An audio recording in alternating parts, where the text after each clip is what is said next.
G'day, Joel Rasmussen from Fight News Australia here. We're backstage at Hex 27. I'm talking to Mr. Kaan Ofli. First off, Kaan, I want to say welcome home. I know you just got off the flight. How are you feeling right now? I feel good. I'm in good spirits. We've had a couple of our boys fight already, so I'm a little bit nervous for my team, and we've still got a couple more fights to go. I've just got a lot of feelings for them, and but overall, feeling good. Excellent. You've just you've spent some time over in New Zealand working with the city kickboxing team. How was that? How was being over there? It was amazing. You know, there's about 6 guys getting ready for UFC Sydney now, so the energy was amazing. What we were working in the gym was very suitable for my style as a pressure fighter. So I was really grateful enough to be able to be in that room and learn and train with them boys. So yeah, overall, really good trip. Any keen social media watchers would have seen a post Stylebender put up. You guys all kind of hanging out, having some food together. Obviously, at Absolute, you've got an elite team. You've got elite level guys. But you're over there. You're training with City Kickboxing with like Israel Adesanya when he's going for a world title fight. What was that like? Was there any like similarities you saw between the training you do back here compared to over there, or many differences?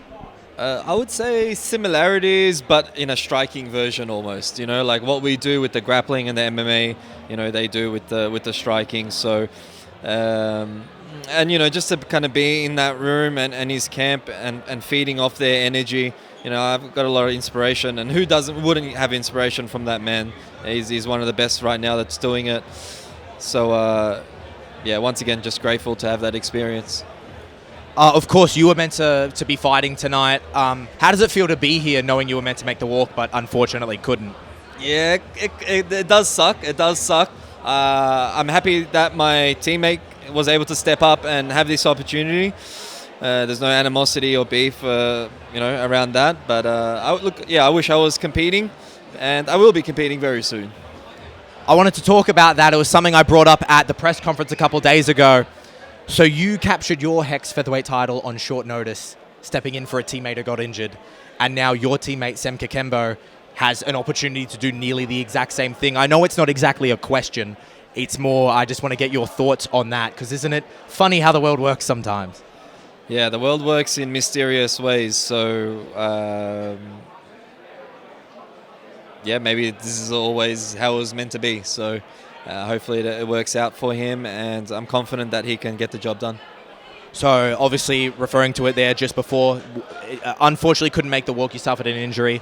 I want to know, we talked a little bit earlier, you're in high spirits. I want to know, how are you remaining in such high spirits during a troubling time like this?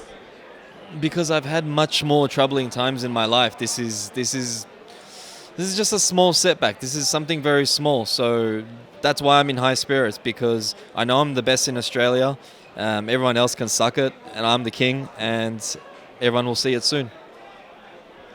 Damn, all right, damn, just coming out with it. You know what, Kaan, as always, I appreciate your honesty. I would never ask you to be anything but honest. I know it's not necessarily something you can talk about. I heard the other day you got some scans. Is there any feedback on that? Do we know what's going on with your injury? Look, I still have to speak with my surgeons. I just got back last night, so I need to speak with the specialist in terms of what time frame we're looking at in terms of the rehab. So, I don't think it's gonna, some people are saying like 12 months and all that. Like it's not that type of situation. It's just more so that we're avoiding that from being, that type of situation. So we're taking the time now to do our strength work and the rehab so that we're good to go in the next, month or two. I'm sure it's something you've seen. I'm sure it's something you may have been asked about earlier. Sem Kikembo was asked if he wins the title tonight. Not something that's going to happen. You guys aren't going to fight each other. I would never assume that.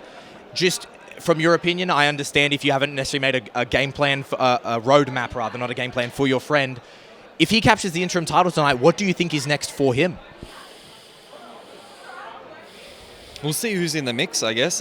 Right now it's just me that's in the mix. So we'll see if there's any other title challenges. Yeah, we'll see what happens with Justin Van Boring. Either, I'll take his head off or he'll take his head off.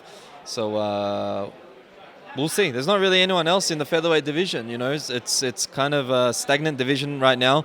I'm at the top, and Sam's coming up.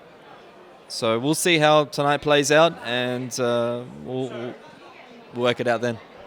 Kaan, thank you so much for your time. I know it's a very busy night for you, so I really appreciate it. It's always a pleasure to talk to you. Appreciate it. Thank you.